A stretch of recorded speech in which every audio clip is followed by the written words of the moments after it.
Hey everybody, today's guest is songwriter and multi-instrumentalist Ben Lee from Sydney, Australia.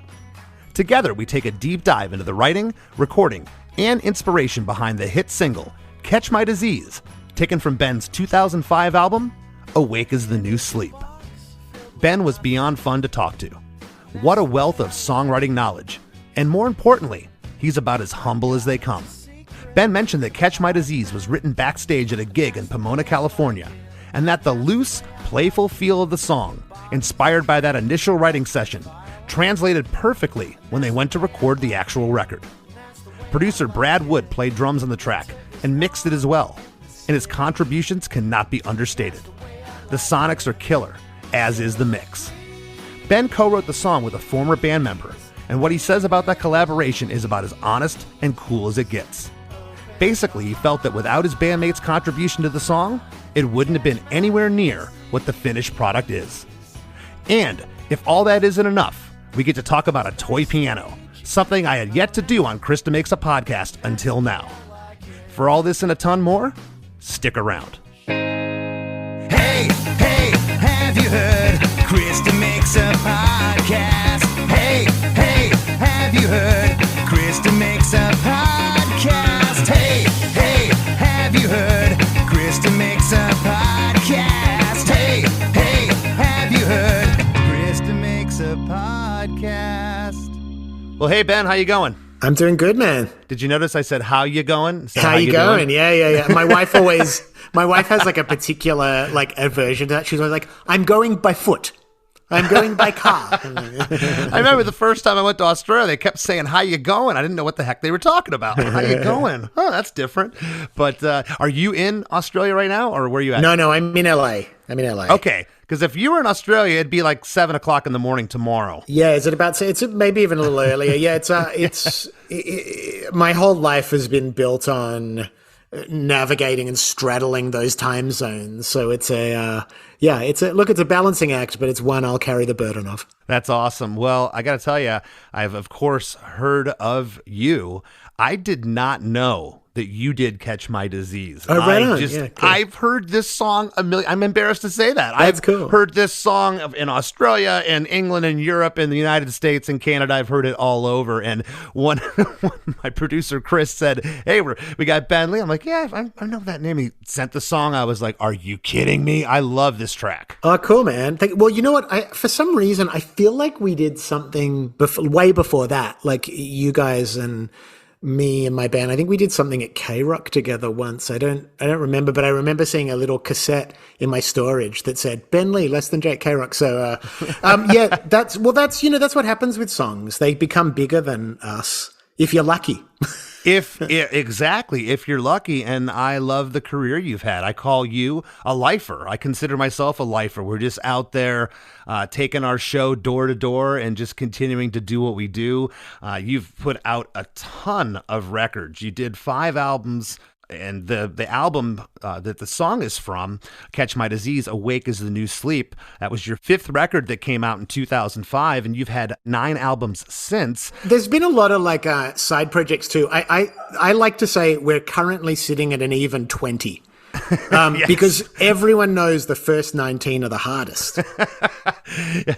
I would agree with that statement. You know, your most latest record is I'm Fun, which you released in August of 2022. So you've been very prolific. Let's put it that way. It's weird though, because in a sense, when you look at it's been 30 years, that's not that prolific. You know what I mean? Like 20 albums in 30 years it's more the perseverance and the staying power than like when I think of prolific, I think of like Guided by Voices or, bands that release multiple full lengths per year but I think for me, it's just been the fact that I haven't been able to get away from the act of writing a song seems to be sort of still what defines my personal exploration or just figuring out who I am. And I just keep doing it. So, they build up after a bit. I've had people ask me, what's your favorite song you've written? What's your best song? And I say, I haven't written it yet. And I think the day when I feel I have written my best song, then I'm not going to want to do it anymore. Yeah. I mean, I've been totally in that, there's a delusion that songwriters have to carry. that their current song is that the last song they wrote is the best song they've ever written. The thing that's tricky is sometimes you're right. And figuring out the correct balance philosophically of delusion versus objective, so I try and, that's what's good about, I learned a lot from comedians, like road testing their material. And to a certain degree, I like to do that with songs. I really believe that even if it's not like taking a band out and playing them, but getting them into people's ears, like sitting in a living room, playing new songs for people. I still do that because I think you can only really judge once I don't want their opinions, but I want their vibe. Right. You know what I mean? Yeah. Well, it's interesting you say that because how many times have you never played a song out live? You tracked it. It came out amazing. The goosebumps are hitting your arms. You're feeling this track, and you go play it live a couple months later, and it's crickets. For whatever reason, it doesn't translate live. And what you're speaking of is like road testing them. We used to do that all the time back in the day before it'd be on the internet in 2 minutes on YouTube or something. And there's a little bit of apprehensiveness with that because you don't know if the song's finished yet. Because as you know, you get it in the studio and it's still morphing and changing. Yeah, and I'm a big fan of the sort of very old-fashioned principle of stripping it back to guitar and vocals. Like I've got, especially now, because I'm friends with lots of younger artists. I always find it inspiring, So, yeah. But what I see in their writing process, they go obviously into production right away. It's part of the writing process, and there is something to be said in breaking in a song like a pair of boots or jeans that get it back to, like, even if you write it with loops and programming and all of that, then learning how to play it on guitar and sitting and playing that song and checking it's as good as you think it is. That seems like a really important part of the process that it's easy to skip these days. Yeah, well, this track in particular, you said it. I like to strip it back to just guitar and a vocal, and this song, that's what it sounds like to me. And it sounds like the instrumentation just kind of built on top of it when I'm listening to it. It's like a campfire song, especially with the sing-alongs parts and the chants and all that. And we'll get to that. But, this record was released on February 22nd, 2005. The single Catch My Disease preceded that. It was released on January 18th, about a month prior, 2005. And man, the album went double platinum in Australia. You won Best Male Artist, Best Independent Release, and Single of the Year at the ARIAs, and which is Australia's version of the Grammy Awards. I noticed when I went and looked at the record, and you can't believe everything you read on Wikipedia, but this was the only song on the record that was co-written with a gentleman named McGowan Southworth. And I researched him. I couldn't find too much about him. How did that come about? And how was that the only track on the record that was co-written? I know, it's so weird because when you see there's a co-write on a single, you think, they brought in some professional, you know what I mean? Like it's writing with like Dr. Luke or some kind of shit like that. But honestly, for me, McGowan was my guitar player at the time. He was not a professional songwriter. He was just, doing his thing. We were all in our early 20s. And he gave me, I don't know if it was a mini disc or a CD, but he'd burnt me just some ideas he had. And one of them was this just Motown-y guitar thing. I mean, those, the guitar chords for Catch My Disease are basically just like Tracks of My Tears, or it's like a total just straight Motown kind of thing, like in halftime and then going up to double time in the choruses. Yes. And I remember we were actually playing the Glass House in Pomona. That night I was on tour supporting Phantom Planet. We were on tour in that particular tour, and I was writing songs for my next record. I was already scheduled to go in and make the album, and he gave me this thing, and I was like, I really love this vibe, and I just remember I wrote the song just to his chord structure, and then I brought it to sound check. And he made a few. He was like, what about? Actually, it's quite interesting because the change he made was one of those minor yet fundamental changes to the song. Like when I wrote the song, I just wrote, the chorus was, please catch my disease. Please catch my disease. And he went, shouldn't it be please, baby, please? Because it's like a Motown song. And I was like, You're so right. And it's funny. That's why generally with songwriting, I never sweat the details and I just generally split everything 50-50 if I write a song with someone, because who's to say? You can make one suggestion. To me, the two things he did, he provided the chords. Yes, they're basic rock and roll chords, but the song would not have been written if he hadn't given me those chords. And he made a fundamental suggestion to the chorus that made that an anthem. Because it made it like have an emotional yearning to it, like early Beatles, like the romance of I want to hold your hand type thing. So anyway, I wrote it and we sort of learned it at soundcheck. And then I remember we were backstage just jamming it and we were just playing together, me, McGowan and Lara, and we just fleshed it out backstage, the harmonies and everything. And it was all done by the end of the night. It's great. I love the chord arrangements. I love that it goes double in the chorus, but it's the same chords. It's genius. The simplicity of that. It's, the older I get, and the more I'm on this journey, it's like, the more ingredients I put in a song doesn't make it better, and it's hard to strip back. You think that, more is better. And a lot of times it's just not. Now, Brad Wood produced the album. He's produced Liz Phair, Placebo, Veruca Salt, Better Than Ezra, Smashing Pumpkins, and a whole list of others. I also noticed that he's credited with playing drums on Catch My Disease. Yeah, so I'd worked with Brad. I'd made a bunch of albums with him already at that point. I made my first record with him in probably 93 at Idful in Chicago. I flew out from Australia. Wow. So that was right after Exile in Guyville came out, Liz Phair's record. And I remember I was on Grand Royal at the time and Mike D from the Beastie Boys, he called, he was like, there's this record that's just come out. You should work with the producer. And because just I was writing all these acoustic songs and Liz's record, like that was, it's hard for people to imagine, but that moment in like lo-fi kind of substance over style, just get in there, bang out the song, acoustic guitars, just doubling stuff, like making it really just like fast, cheap and out of control, but home bedroom recordings. That vibe was like, it was like a new thing, like Elliott Smith was just coming out and Lou Barlow's home record. Anyway, so I'd worked with Brad for a while. Then we hadn't worked together for a couple of records. And then I remember when these songs were coming together, I was like, it just needs that like indie rock, just even though the era had moved on in the sense of everything was more hi-fi. And everything was, we were working in Pro Tools. I still wanted the approach of like early 90s indie rock. And so I talked to Brad and he just built his home studio. And I remember I went round and I played him all the songs just on guitar. Again, this is like, that's really where my craft is rooted in. Does it connect? And as soon as I played Catch My Disease, he said, this song is like, like Gary Glitter. Dun, dun, dun, dun.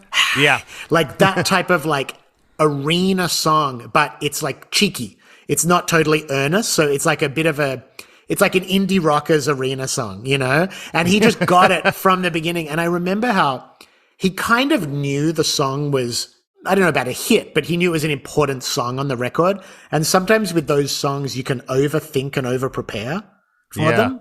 And so I just remember him having this sort of light touch with it that was actually the thing good producers do when they're trying to like make it seem like there's no pressure.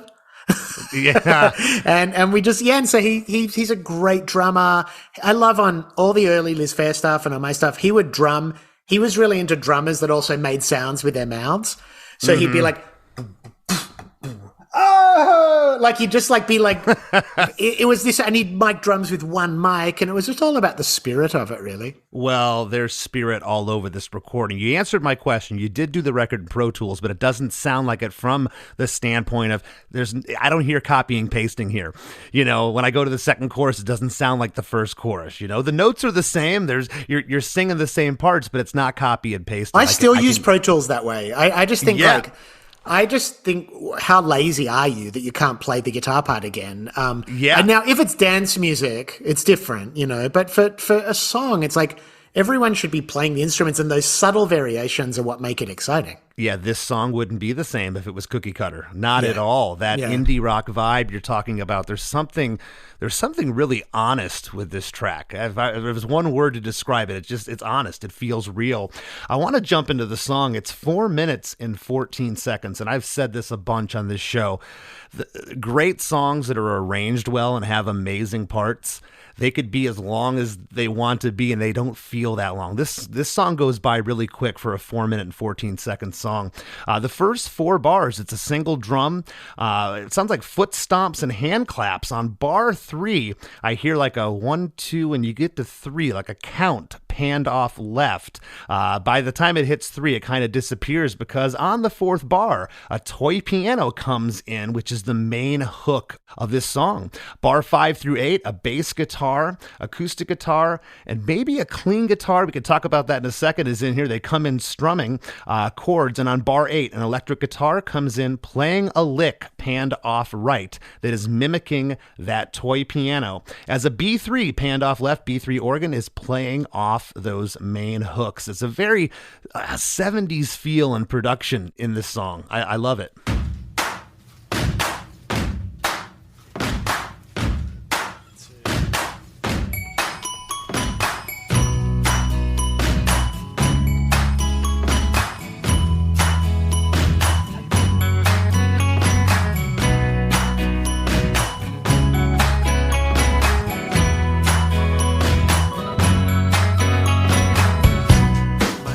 Yeah, I mean, it's sort of like, there's no distortion or anything, but it's sort of just like power pop.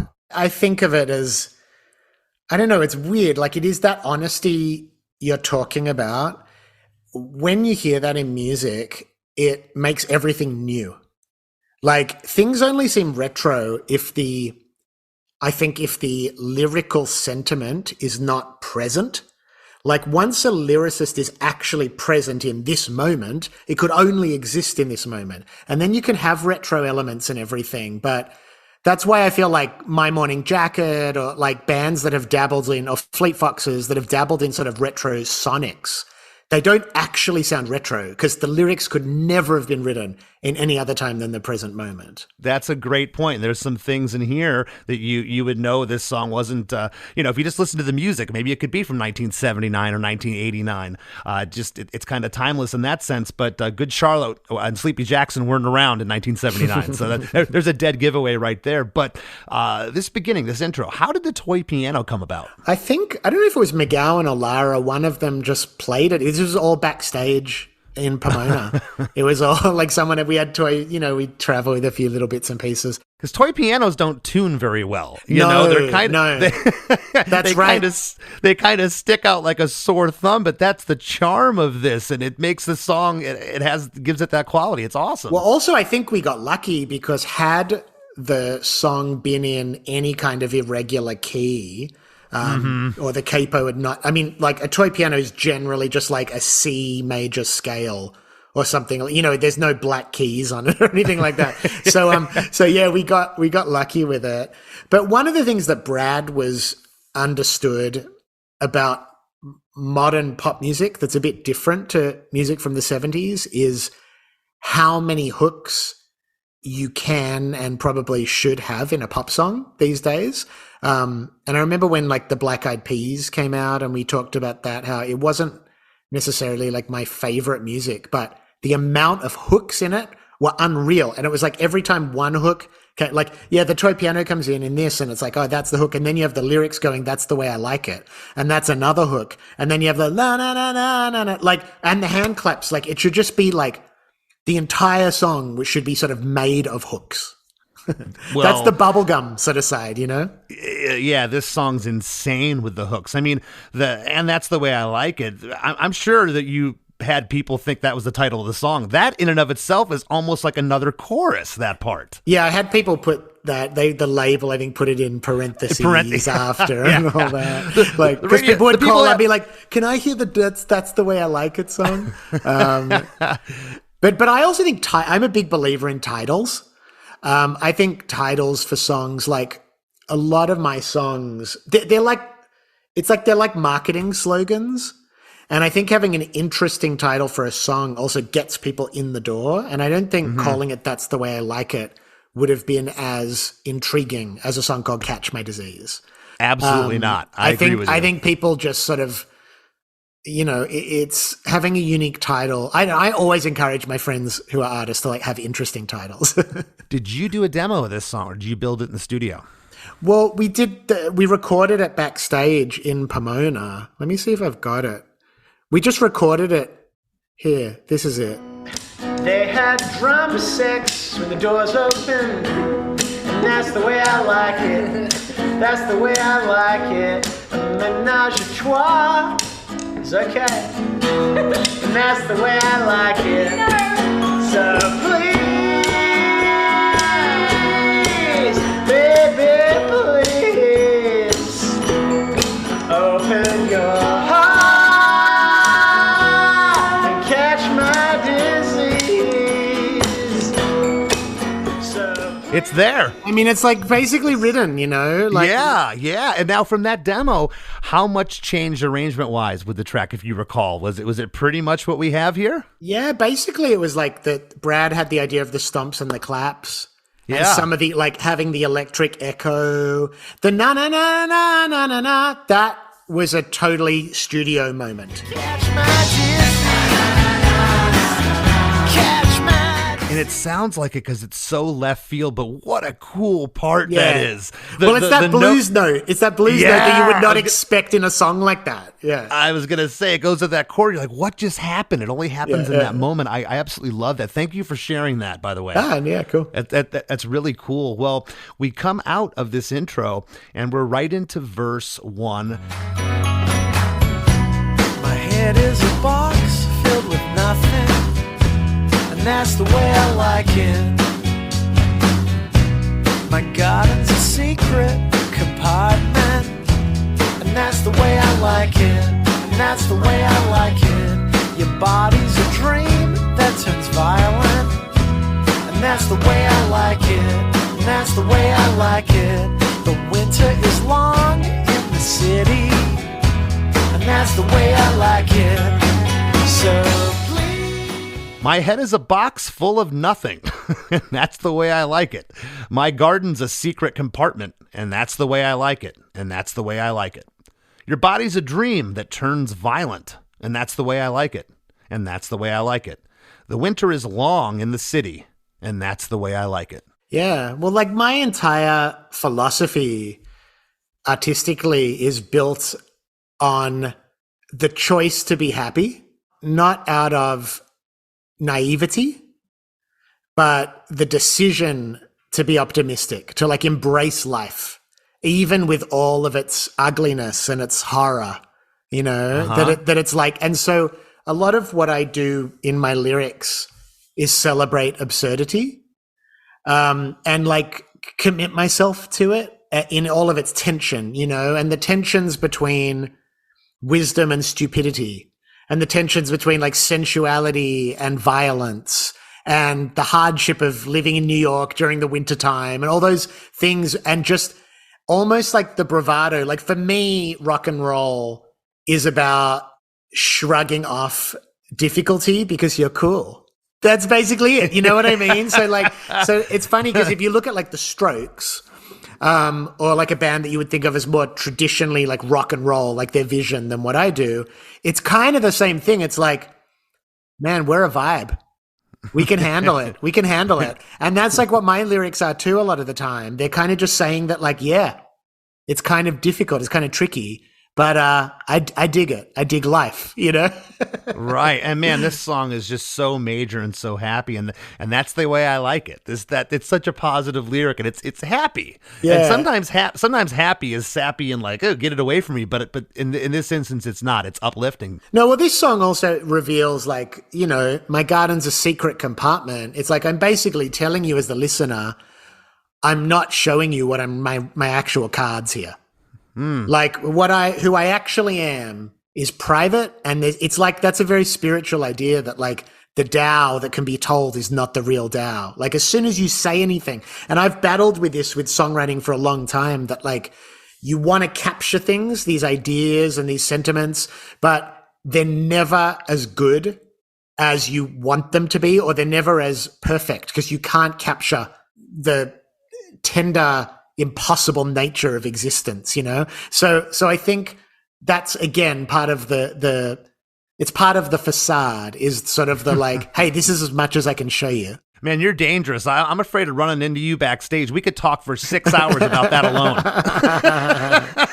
We could nerd out about that for forever. Just that one thing you just said. That's incredible.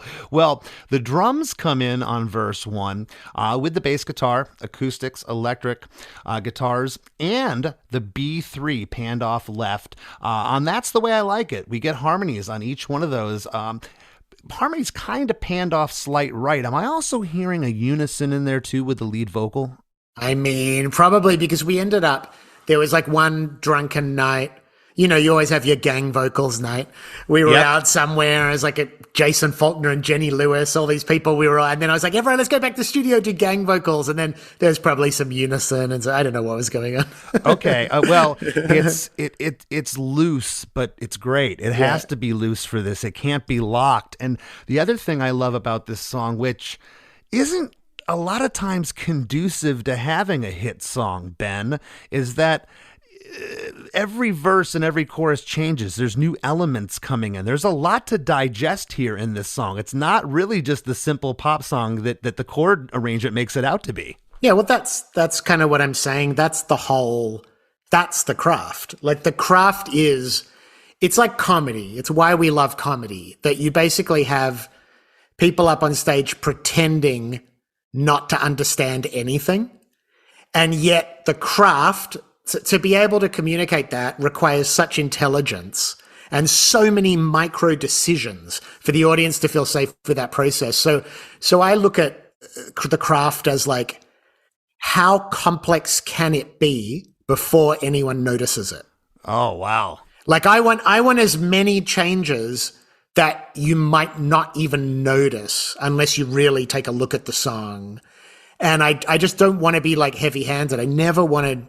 It's just, that's my like philosophy. Like, I never wanted people to listen to my music, and I never wanted to be celebrated for complexity or that sort of thing. I just wanted it to be all like with movies, a lot of the times, like with the people who get the awards for like makeup and costume design are people that do like special effects. Whereas in the actual movie industry, the best makeup artists are the ones where you don't even think about the makeup because you're just focusing on the story. You know what I mean? So anyway, that's all the craft stuff that I find really interesting. Tell me, do you lose your way each day? Other people you don't recognize, do they lie? Tell me, do they make you feel... Hey, we'll be right back with lots more with Ben Lee after a few words from our sponsors.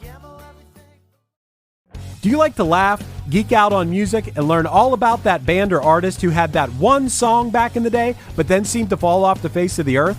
If so, you need to subscribe to One Hit Thunder. Together with an array of interesting and hilarious guests, we do a weekly dive into one-hit wonders like Eiffel 65's Blue, Krayshawn's Gucci Gucci, EMF's Unbelievable, Delamitri's Roll to Me, Los Del Rio's Macarena, Musical Youth's Pass to Dutchie, and even Patrick Swayze's She's Like the Wind. So are you subscribed to One Hit Thunder or what? As Desiree would say, you gotta be. And as K7 would encourage, you gotta come, baby, come and join in on the fun of the One Hit Thunder podcast. Come, baby, come, baby, baby, come, come. Come, baby, come, baby, baby, come. Gamble everything for love, you're gonna be alright. And now, back to the show. When we get to the first, and That's the Way I Like It, the B3 comes in here, and it's just adds such a cool element. My head is a box filled with nothing, and that's the way I like it. At the very last lyric of verse 1, and That's the Way I Like It, the guitar panned off right plays that hook lick, that main hook of this song. It happens there going into chorus 1. And that's the way I like it. So please, baby, please, open your heart, catch my disease.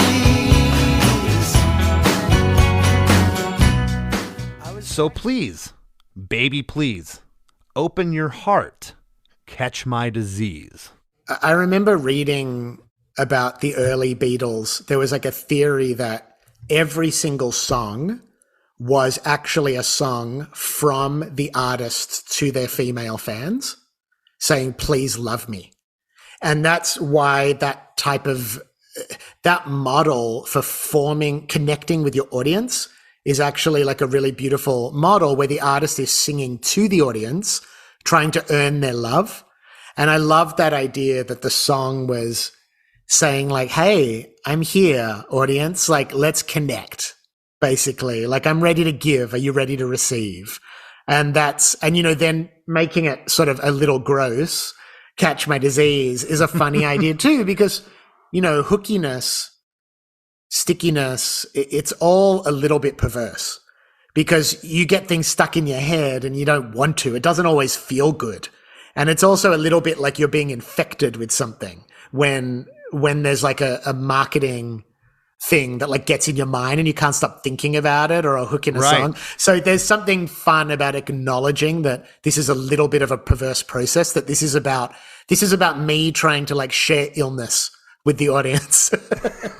Well, and also, sometimes laughter can be infectious, yes. And you're giving that to someone, you're catching their laughing disease. So yeah. And joy. It's just like the vibe, man. It's just the vibe. Right on. Well, it sounds like a campfire sing-along in this chorus as the voices are singing in unison and in harmony. I'll mention again it's loose. It sounds like you're at a party or backstage in Pomona with your friends and everyone decides to sing this part. It's got that realness feel to it. The drums, the stomps, the claps, the acoustics, the electric guitar, bass, the lead lick guitar panned off right, and that B3 panned off left are all in here on the chorus. I love what the bass is doing here.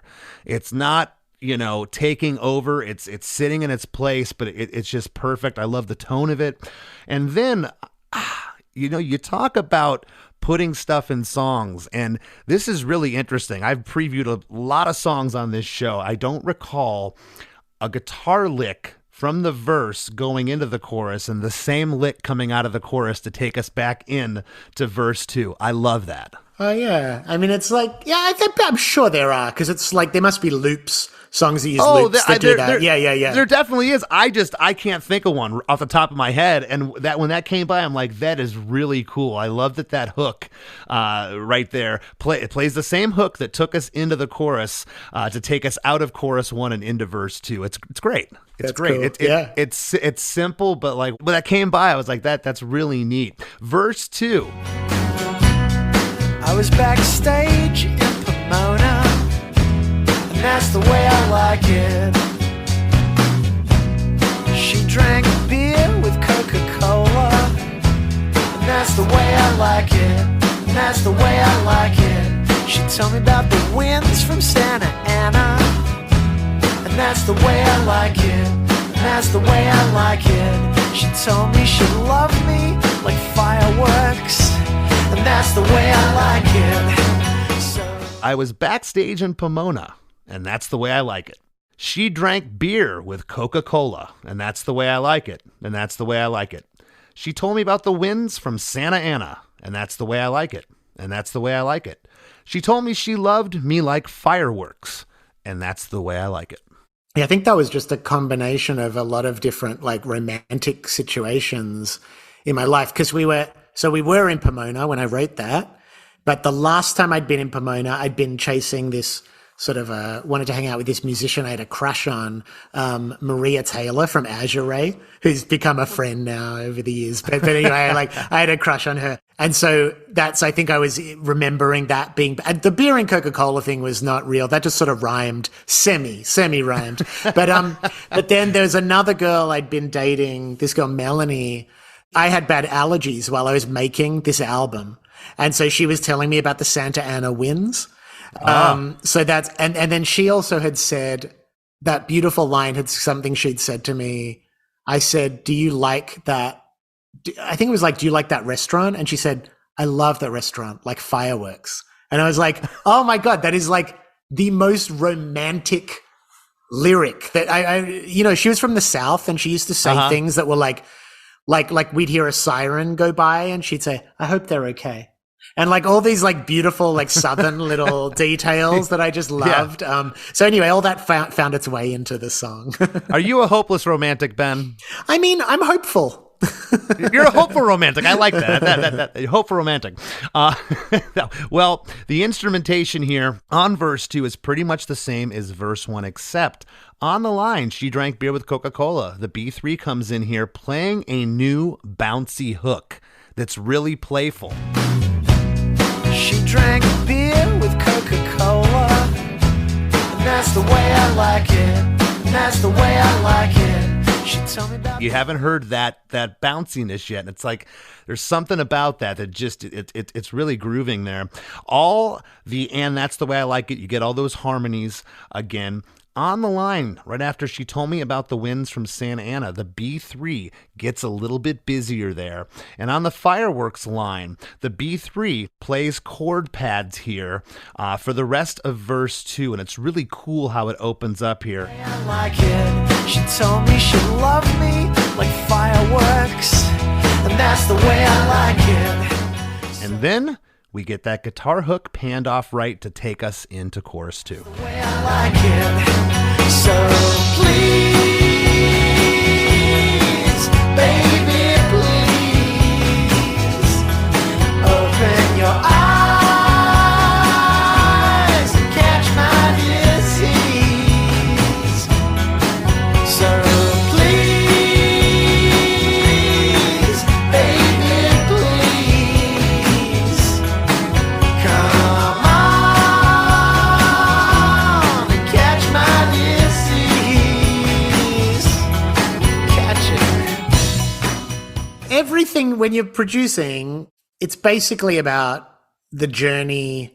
Even if it's illogical, if there are leaps, the leaps should be telling a story. And I just think of all that stuff, all that craft stuff with production of like, oh, things that come in halfway through verses and reappear. And it's all stuff that I'm sure there's people who've written books about it and stuff, but it's all stuff you just, by being in the studio for hours and hours and hours and albums, you just learn all those tricks of like naturally where to pull things in and out. Right. Well, would you say this was an easy song that came together? And whereas a lot of this, I know that the na-na-nas we're going to talk about in a little bit, that was done in the studio, but were you trying things? Do you remember like, hey, maybe make the B3 a little more playful here, or we should stick this here, or was it kind of like it just happened? Yeah, pretty much there were no wrong moves with that song.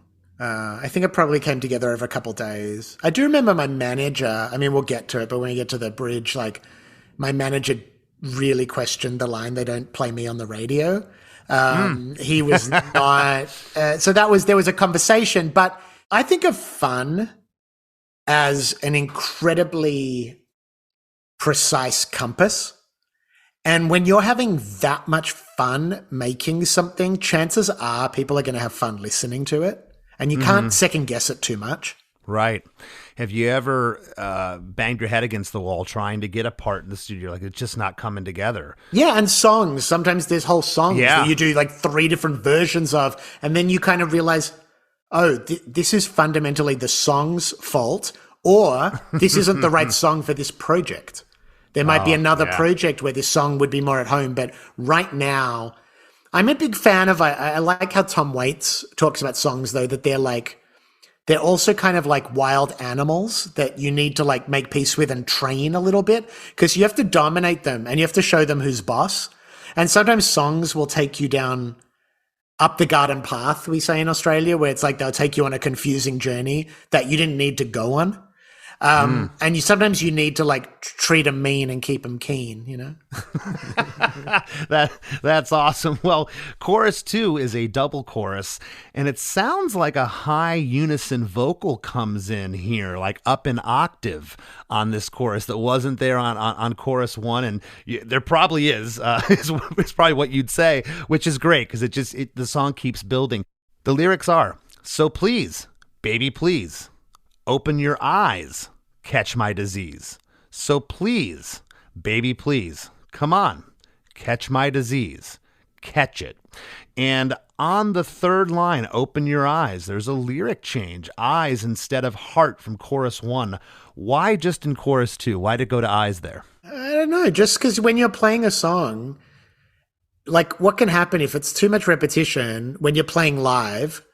By the time you get to the end of the second verse, you're like, oh, fucking autopilot from here on out. Because you're basically playing parts you've already foreshadowed and there's no development. And so a lot of it's just about those little twists and little things that make it interesting and keep the narrative unfolding in ways that make it important to finish telling the song, as opposed, otherwise you could just be like, I mean, haven't you done that when you've like played someone something and by the time you get to the second chorus, you're like, you get the idea and you skip to the next song because nothing else happens in it. Right. Yeah. It's like, I'm not going to beat a dead horse here. Yeah. Like, who did Brad Wood mix the record? Yeah. He did. Okay. Cause I got to tell you, I love the subtleties in this song. Yeah. He's great. He's so good. And he's one of those guys, he's actually worked on so much great music. He did like Veruca Salt and, I mean, there's so many like punk stuff like Me Without You. And, he did the Hedwig and the Angry Inch soundtrack. He gets it from a listener's perspective. He has never lost touch with, I think, as a music fan, what's an enjoyable experience of listening to music, which is great. Yeah, you couldn't give this song to some big metal or rock mixer that was gonna brick wall it and just make it right in your face. The way this is mixed is brilliant. On the So Please, the second half of chorus 2, there's a please after it. It's a really subtle gang vocal panned off left, but it's like I had to keep rewinding. I'm like, what is that?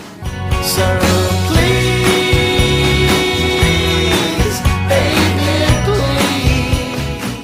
Well, I think that was just organic, like, because I remember that was so please, please. It was that kind of like, it was like a Motown, those kind of inflections, but we were just partying, so. Oh, it's that's what gives this song that feeling, man. It feels like a backyard party. The guitar hook, again, I'm going to keep talking about this after you say catch it. That guitar hook panned off right. It comes back again into the bridge. I put bridge/musical interlude here. It's 8 bars. It's a solo. It's a solo. Just because it's toy piano, it's still a solo. Okay, we're going to call this an 8-bar solo. The whole band is in. The toy piano gets really busy here. Catch it.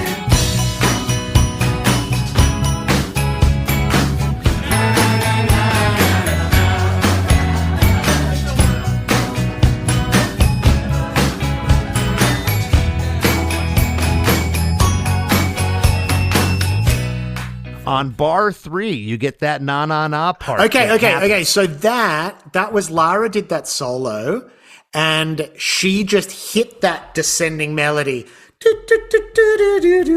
and we just thought it was the funniest thing ever because the idea that you would hit a blues note on a toy piano in this song, I just thought it was hilarious. And that's Brad. And Brad was like, let's build that up. Let's get everyone singing that descending bit. And then it became what it was. It is hilarious. And if there's one part in the song that sticks out like a sore thumb, it's that. It shouldn't on paper. It shouldn't work, but it does. It's so good. Accidents, It absolutely is. Well, right after that happens, that na na na, it sounds like a crowd, like you're at a party and people are talking. It's panned off right. It's panned off left. It's kind of swirling, and you feel like you're in the middle of a room listening to a band in the corner, and people are having drinks and hanging out. And then I want to know, right at the end, before we get into verse 3, okay, there could have been another na na na there, but you had restraint to not put it there. Because it comes back at the end of the song, and I think. Yeah, I mean, look, this is the where these are the tricks. This is like the tricks of storytelling that like you want people to want that to come back.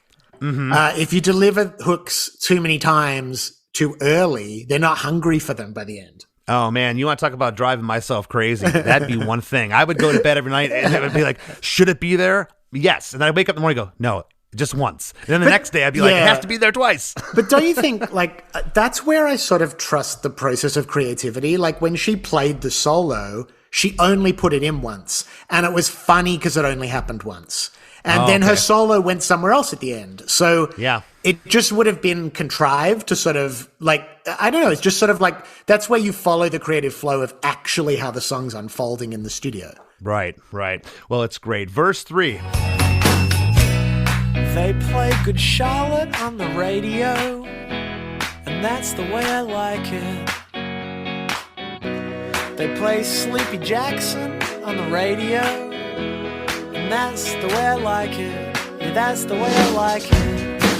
I hear Beyonce on the radio, and that's the way I like it. 'Cause that's the way I like it. They don't play me on the radio, but that's the way I like it. So They play Good Charlotte on the radio. That kills me. And that's the way I like it. They play Sleepy Jackson on the radio, this band from Perth, this alternative band. And that's the way I like it. And that's the way I like it. I hear Beyonce on the radio. So we got 2 American artists and one Australian. And that's the way I like it. And that's the way I like it. They don't play me on the radio, but that's the way I like it. I actually have that line circled because I wanted to talk to you about that. And you kind of addressed it, saying that your manager's like, I don't know about that, because radio programmers get fickle about weird things. Yeah. Okay. So when I was making up the song backstage in Pomona, and this is on the demo, you can hear I'm improvising, right? And so I have a long history with Good Charlotte. They actually Benji and Joel snuck backstage at a show of mine when they were kids, or 15, 16, and played at the 930 Club in DC and played acoustically some songs. They're like, we're going to start a band. We're going to be the biggest band in the world, and I've known them for years and been through all kinds of, stages of, how it is when you know people for 20 years or 30 years. So I always viewed them as it's like the American dream. Like they really, their success to me was inspiring and funny, because when I saw the way they snuck backstage, I was like, anyone that can do this is going to be successful. It's like, it's so obvious. It's like, these guys are not going to be stopped. And I found that really fun and funny.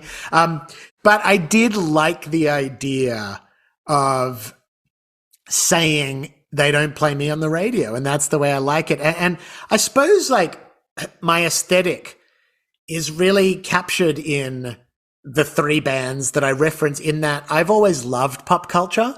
And I'm one of those weird people that's like a mix of kind of loving pop culture, but also having really good taste. And even in silly stuff, like I'm discerning, and I think those 3 artists are really amazing picks to immortalize in a song, because they each say something really different about culture. You know what I mean? And they all tell stories that I really like. And they also all, Luke from Sleepy Jackson, people might not know, went on to form a band called Empire of the Sun, who had a massive hit with Walking on a Dream. How can I explain? We're always working for the thrill of it. Anyway, all those 3 artists did manage to capitalize on their talents in ways that I never quite was able to. All 3 of those artists basically got to arena level as artists when I'm still mucking around, trying to get 500 people to clubs. But whatever, I love my career. But there was a truth in that, and I think that's also why people like that verse. That I was basically going these are rock stars. What I'm doing something different, and I like it. It's very honest. It's great. It almost was like when that verse goes by, I'm like, yeah, those are the last 3 artists he heard on the radio. He just threw the song arbitrarily, But totally. And when I said the line's hilarious, the Good Charlotte, it's funny for a couple reasons. Just because it's obscure, it's like, why is that there? You can really hear your accent on Charlotte, and it's funny because a lot of the rest of the song, it's like that in Pomona. The rest of it, you don't know if you're Australian, English, American, whatever. But my listeners know I have nothing but great things to say about the Twins. My band's done touring with them. They've worked incredibly hard to get where they're at. But I love this verse. There's so much going on. I like that the first 3, and that's the way I like it, are naked. There's no harmonies there. It's just really honest. That's Brad. That's Brad stuff. That type of arrangement thing is he's really good with that kind of thing. And there's just a single guitar. It's electric guitar and hand claps only, panned off right. Until you get to the third line, they play Sleepy Jackson on the radio. The B3 comes in there. On the lines, and that's the way I like it, after Beyonce on the radio, the backing vocals are there, but they're louder than before. Yeah. Okay? It's a little more intense. They don't play me on the radio. There's a woohoo panned off left, kind of, again, like you said, that playful, just, whatever. We're just kind of scatting in the studio. And then there's a like it. It's panned off left on the last line. I like it. Yeah, right. It's just really loose, and it just feels great. It feels awesome. And then we get into chorus 3. That's the way I like it. So please, baby, please, open your heart, catch my disease. So please, baby, please, come on, catch my disease. You catch my disease, catch my disease, catch my disease, catch my disease.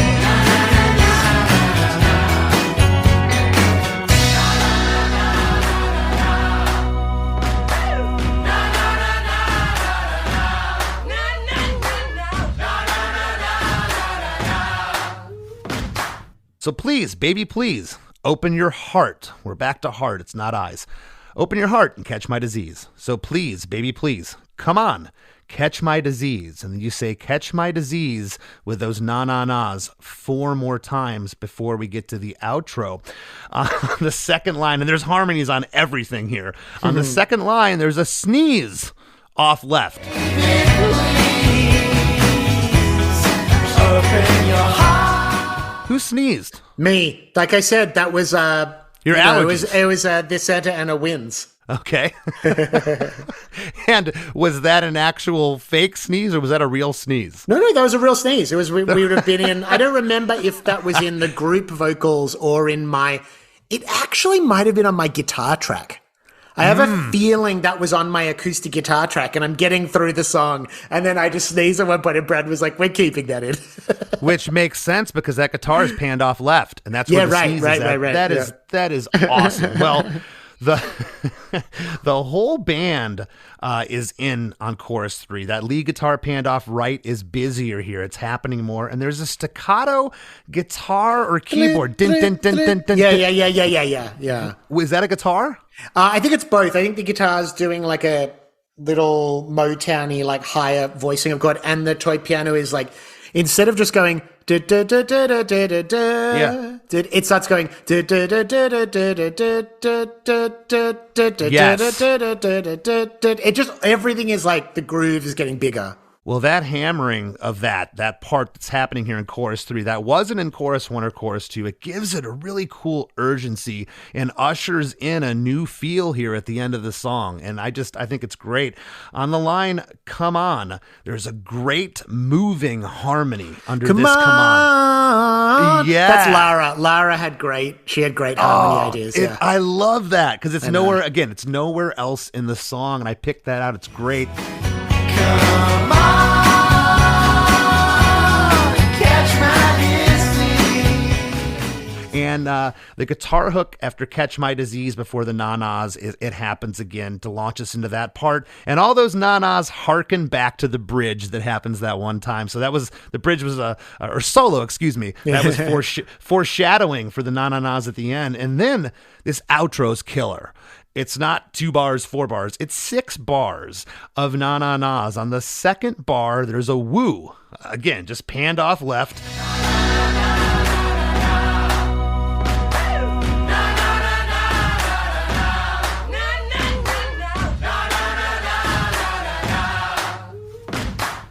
Oh yeah, and then there's Hama Superstar going, nah, na, na, na. Yep. And then on the fourth bar, so that's Harmar Superstar doing that. Yeah. Okay. That na, na, na is panned off left. And the last thing you hear is a woohoo off to the right, and the song just kind of abruptly goes away.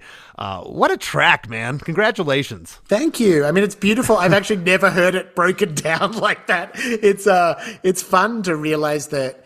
Look, it's a beautiful thing when you realize that both the spark of inspiration and the technical aspects of why it works are there. Like I think what you see with a lot of young artists is painters are the same. They'll do a great painting not knowing anything about the formal elements, yet it follows the rules intuitively because the rules are baked into nature in a way. You know what I mean? Yeah. And so I think these rules of development of arrangements and storytelling and stuff, you can either find them through studying the craft or intuitively, but either way you end up at them. Yeah. Well, I'll tell you something. You're blowing my mind. If I see it backstage at the festival, I'm running away because we won't get anything done. I could talk to you forever. You have absolutely wonderful insight, and it's been an absolute pleasure to talk to you. Before we break, what would you like to leave the listeners with? What do you got coming up? Yeah, well, I'm playing just in LA and in New York show. You know, touring has been a bit of a nightmare organizing it on this album, so I'm just doing select things. But I'm doing January 17th in LA at the Moroccan Lounge and 19th at Berlin Under A in New York. And so people can get tickets to those now. Me and my wife have a podcast called Weirder Together. And we actually have, Weirder Together is also the name of our network. So we put out a bunch of podcasts by like Jello Biafra, Renegade Roundtable, Lou Barlow from Sebadoh, Dinosaur Jr., him and his wife have a pod on our network. Artist from New York called Brock Enright, who got famous for consensually kidnapping people. He has a narrative podcast called Vague Data. So, you know, we're doing a lot in that world that's really fun. And just in general, just find me on my socials, Ben Lee Music, and I'm always up to some weird shit. People dig it, you know. That's awesome, man. Well, thank you. Thank you so much for your time today. I really appreciate it. Right on, man. Good to talk. So I'm gonna kiss you, I'm gonna kiss you. If you want me to, I've been craving an adventure, baby. Can my adventure be you?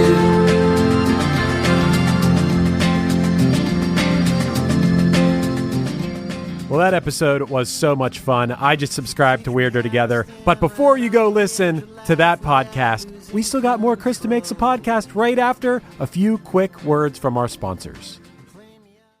Hey, this is Chris Santos, host of Delirious Nomads, the Blacklight Media podcast, part of the Sound Talent Media Podcast Network. Delirious Nomads is a podcast about all things heavy metal, as well as breakdowns of your favorite combat sports. And me being a chef and all, we'll be riffing on some food talk every week with very special guests from across the globe. Listen and subscribe at soundtalentmedia.com. Do you like to laugh, geek out on music, and learn all about that band or artist who had that one song back in the day, but then seemed to fall off the face of the earth? If so, you need to subscribe to One Hit Thunder. Together with an array of interesting and hilarious guests, we do a weekly dive into one-hit wonders like Eiffel 65's Blue, Krayshawn's Gucci Gucci, EMF's Unbelievable, Delamitri's Roll to Me, Los Del Rio's Macarena, Musical Youth's Pass the Dutchie, and even Patrick Swayze's She's Like the Wind. So are you subscribed to One Hit Thunder or what?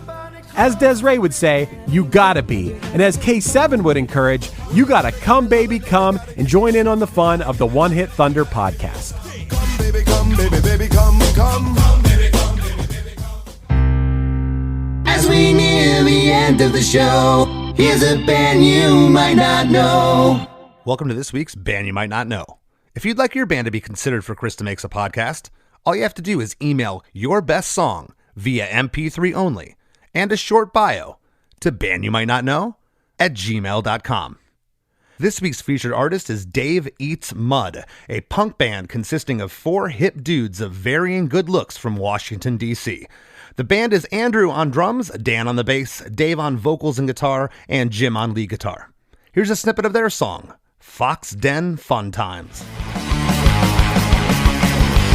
Walking through the woods one day, I met a fox along the way. We hung out in his den and drank. I fell asleep in his kitchen sink. He cleans his den. I bet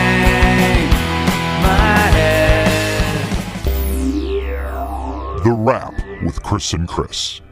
Chris, can we do like an hour-long wrap for this episode? Because I could talk about Ben Lee easily for an hour based on this episode alone. Well, I know, and something I didn't even get into. As I said to Ben, I could talk to him forever. He's just so knowledgeable. I feel like he could, down the road, maybe sit on an episode with us. He's so good. But, Ben is also a member, and I didn't know this is hilarious, of the Bens, which is a super group with him, Ben Folds, and Ben Queller.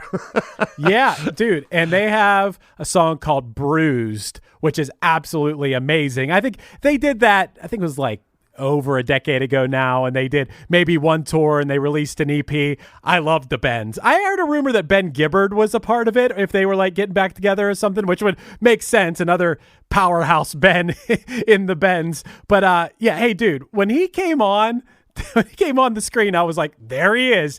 Just so recognizable. I had to tell him that me and my friends PJ and Steve have liked Noise Addict since we were like, I don't know, teenagers, which was probably the age he was. I think he's the same age as me.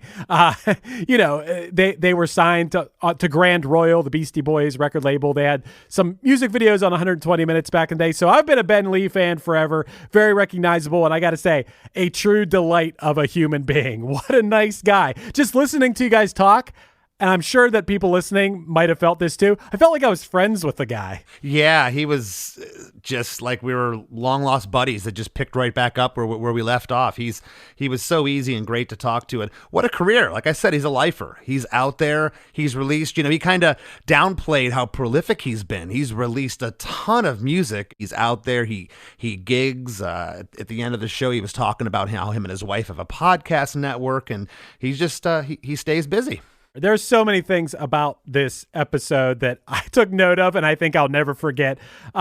First of all, he mentioned, we've talked about this and experienced it. The gang vocal night, the party. It's really fun to do the gang vocals, but he talked about his drunken gang vocal night, which also involved Jenny Lewis and Jason Faulkner, and I guess Harmar Superstar was there.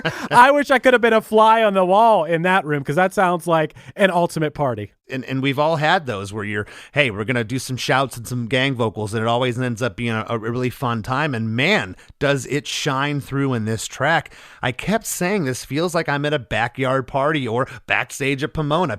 You're hearing voices over here. The track is really loose. You don't get a lot of hit singles that are this loose. A completely different style and type of song. The one that comes to mind is You Say You're Just a Friend. Biz Markie. We talked about that. How it's just, how is this a hit? Like on paper, this shouldn't have been a hit, but man, it is a hit, and it's awesome. The thing that he said where I instantly typed it, and I'm like, I'm going to remember that from now on, because it's such a good thing to think about when you're writing music and recording music.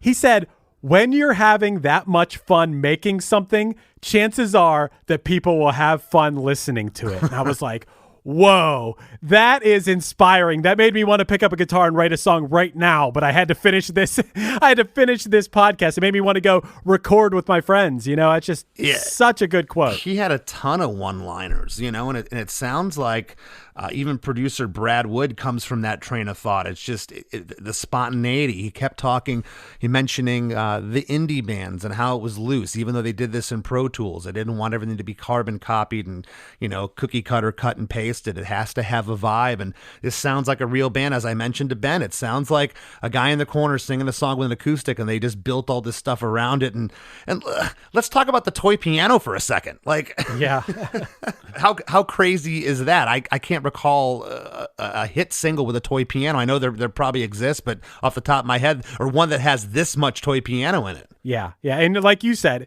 it's hard to tune one of those things. Can you even tune them? I don't even think that's an option, right?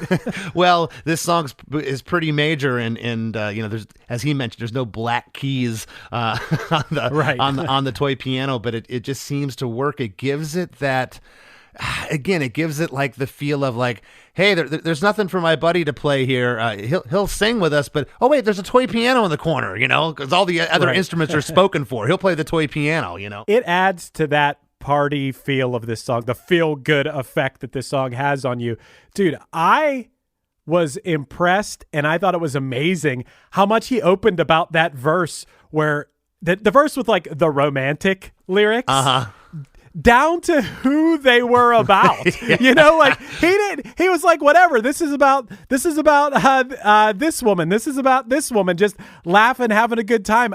What a way to be so open about everything. I mean, that just endeared me to him all the more. He's just unapologetically outing people left and right, and it's just like whatever. But the other thing that I thought was just so cool is just how forthcoming he was about McGowan Southworth, his former bandmate. He's like, yeah, he didn't write too much, but the parts that he did write in this song made it a hit. It wouldn't have been what it was without his contribution, and I gave him 50% of the song, and this is arguably Ben's probably biggest hit. A lot of publishing money and things that have come in from this song, and he was willing to share it because he recognized his bandmate's contribution. I think that's awesome. That's a great story from, the music industry, where sometimes you'll see greed and people not being good to each other. But I mean, I think that's awesome. I mean, that's the way your band has operated for all these years. That's the way my bands have operated, is like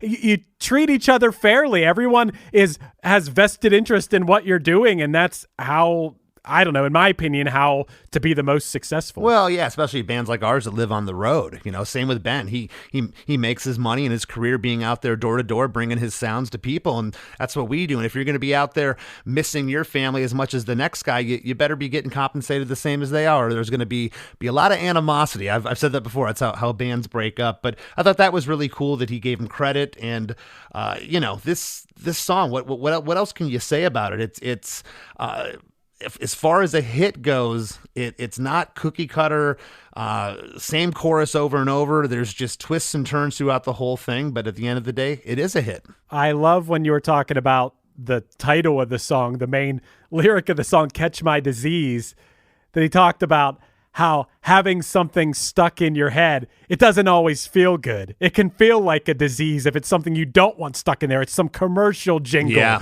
It's some annoying song you don't like, but yet it's still stuck in your head. And how he turned that and made that like a clever line in his own song. I love that. Absolutely. And Chris, you know what else I love? What's that?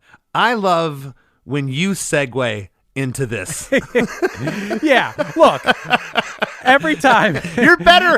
Hey, look, I'm going to give you credit right now, okay? As my podcasting partner, you're better at it than me. But lately, I've been doing it for some reason. So I hope that the thing that is stuck in people's head is not us always talking about our supporting cast. I hope that it isn't a disease stuck in your head that we're always saying, please join our supporting cast. It's only a couple bucks a month, and you get a bonus episode every week. Just go to DeMakes.com and sign up, and you can support the podcast and get bonus episodes. I know we say it every week, but we do depend on your support to keep bringing you great episodes. That's DeMakes.com if you're interested. And maybe we should have a jingle for that. Maybe we should get it stuck in people's head. Maybe we'll get more supporting cast members that way. I need to get on that. Yeah, go to DeMakes.com. We'd love to have you be a part of it. And also, please join our Chris DeMakes a Podcast Facebook group.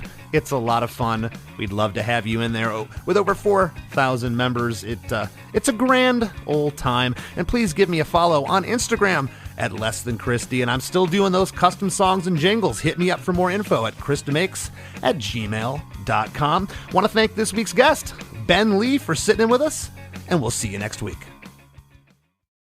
Hi, this is Chad Nicefield. And this is Justin Press. We're the host of Making Waves, the Shiprock podcast, a part of the Sound Talent Media Podcast Network. We're inviting you to sail away with us on an epic journey in musical enlightenment. Every week, we bring you only the best artists in rock music and discuss everything from the cruise to the stage to the saga of being a professional recording artist. We'll have lots of special guests along the way, so tune in every week. Your stateroom is available every Monday morning, so welcome aboard. Hey, this is Dewey Halpus, host of Peer Pleasure on the Sound Talent Media Podcast Network. Join me each week as I explore another long-form conversation with one of your favorite musicians, actors, comedians, or creatives. From Chino Moreno of the Deftones, John Gorley of Portugal the Man, to Fat Mike from NoFX and Ian MacKaye from Fugazi and Minor Threat, we go all over the map. From Fall Out Boy to Slayer, Peer Pleasure has it all. Check us out now on Sound Talent Media.